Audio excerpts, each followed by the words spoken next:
사이다 무비튼. 내 이름은 서태훈, 32살의 평범한 회사원이다. 매일 회사까지 1시간 거리를 걷고 지하철을 타면서 왕복하고 있다. 일에 불만은 없지만 지친 몸으로 꽉 찬 지하철을 타고 퇴근하는 건 역시 싫다. 그래도 곧 원격 근무도 시작하니까 조금만 참자. 작년부터 코로나 바이러스의 영향으로 근무 환경이 변하며 원격 근무를 도입하는 기업이 늘어나고 있다. 회사에 가지 않고 집에서 일하는 원격 근무는 출근 시간을 줄여주고 불편한 정장도 입지 않고 회사에 따라서는 원하는 장소에서 평상복을 입고 일할 수도 있다. 컴퓨터에 익숙한 젊은 세대는 환영하는 분위기이다. 그렇지만 다양한 근무 방법이 생겨나는 시대인데도 회사에 나오지 않으면 평가할 수 없다라는 옛날 방식의 평가 기준을 못 버리는 구시대적인 상사들이 아직 있어서 그게 원격 근무가 확산되는 데 걸림돌이 되고 있다. 이 얘기는 다른 회사뿐만 아니라 우리 회사 일이기도 하다. 우리 회사에서도 코로나 때문에 사장님과 일부 상사들의 의견을 반영해 봄부터 원격 근무를 도입하기로 했다. 처음엔 나도 어리둥절했다. 나는 꽤 큰 거래처를 맡고 있었기 때문에 예전처럼 원활하게 일할 수 있을지, 괜히 거래처에 피해를 주는 게 아닐지 걱정이 되기도 했다. 다행히 그쪽에선 시대가 이러니 그럴 수 있죠 라며 원격 근무를 이해해 주셨다. 새로운 근무 형태 때문에 거래처에 조금 불편을 주기도 했지만 2주 정도 지나자 예전처럼 업무를 할 수 있게 됐다.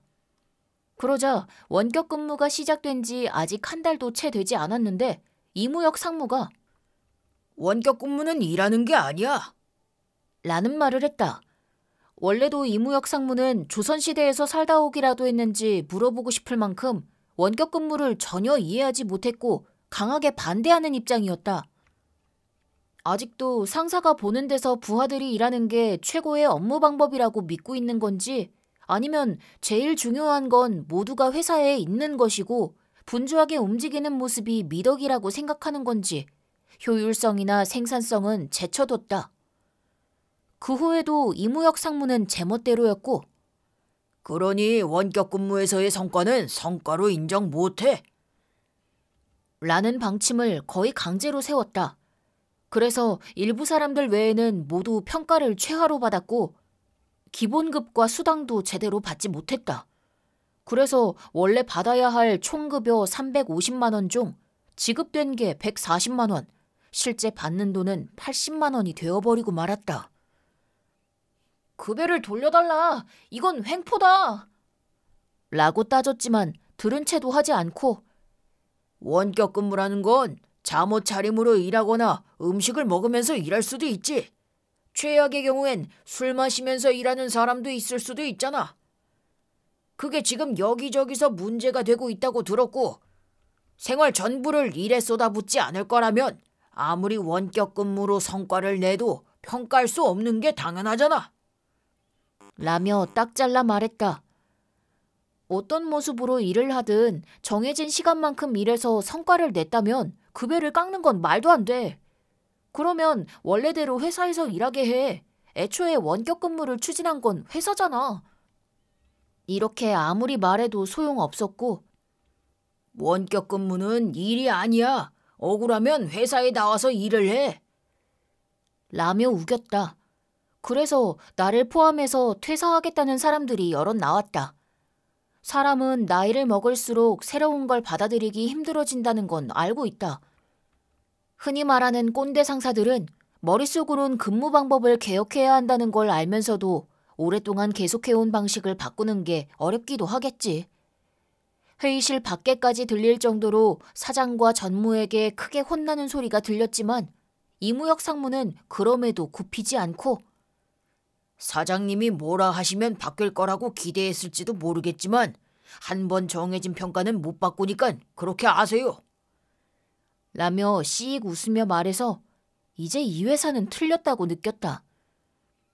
상층부의 상사, 즉 사장님은 오히려 적극적으로 원격 근무를 추진하고 있고 일부 반대하던 상사들은 혼이 났는데 아무리 위에서 똑바로 얘기해도 몇몇 상사가 변하지 않으니 어쩔 수가 없다. 회사 전체가 원격 근무로 전환된다고 했는데도 원격 근무를 반대하는 상층부에 빌붙어선 굳이 회사에 나와서 회사에서 수다를 떨고 이렇다 할 업적도 못 낸 사원이 보너스를 잔뜩 타는데 우리는 앞에 말한 이유로 평가에서 최저점을 받아서 이무혁 상무에게 불만을 말하면 집에서 일하더니 우쭐해졌구만. 이라는 반응만 보여서 아직 옮길 곳을 찾진 못했지만 얼른 사직서부터 썼다. 결국 우리 부서에 있던 사원들이 그 인간 때문에 여름에서 가을 사이에 거의 다 그만두게 됐고 그 결과 원격 근무를 하던 사원 전원이 그만뒀다. 그 후 인수인계해야 하니까 돌아오라든지 이직한 사원에게 우리 회사 정보를 팔아서 손님을 뺏었지 영업방해로 고소할 거야 라는 연락을 그만둔 사원들한테 돌렸고 사원의 가족들한테도 협박하듯이 연락을 해서 사장님과 사장님 가족이 전 사원들에게 고개 숙이고 사과하고 다녔다고 한다. 연락하고 있는 전 동료한테 듣기론 사장님도 이제 연세가 많이 드셔서 위험이 사라졌다고 한다. 그리고 퇴사하고 며칠 후 내게도 이무혁 상무에게서 전화가 왔다. 보나마나 다른 사원들한테 한 것처럼 트집이라도 잡으려는 거겠지. 전화를 받으니 태훈 씨, 부탁이야. 돌아와주면 안 될까? 뭔가 급해 보였다. 트집 잡으려 전화한 거겠지. 그렇게 생각했던 나는 황당해서 왜 그러세요? 무슨 일 있었어요? 라고 물었다. 그리고 이무혁 상무가 하는 얘기에 나는 질색했다. 내용은 이랬다.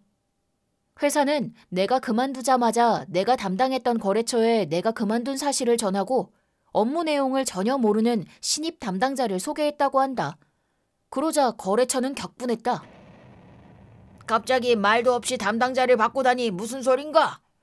게다가 인수인계도 안 끝난 채로 보내다니 우리 회사를 무시하는 거야? 라며 거래를 중지하자는 말까지 나왔다고 한다.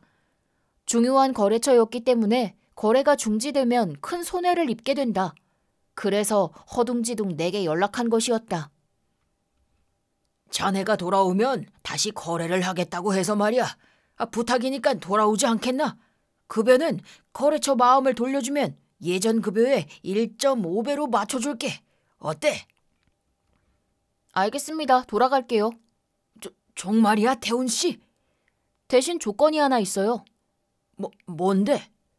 제가 돌아가는 조건은 원격 근무는 일하는 게 아니야 라며 당당하게 외치는 구시대적인 상사가 회사를 그만두는 것입니다.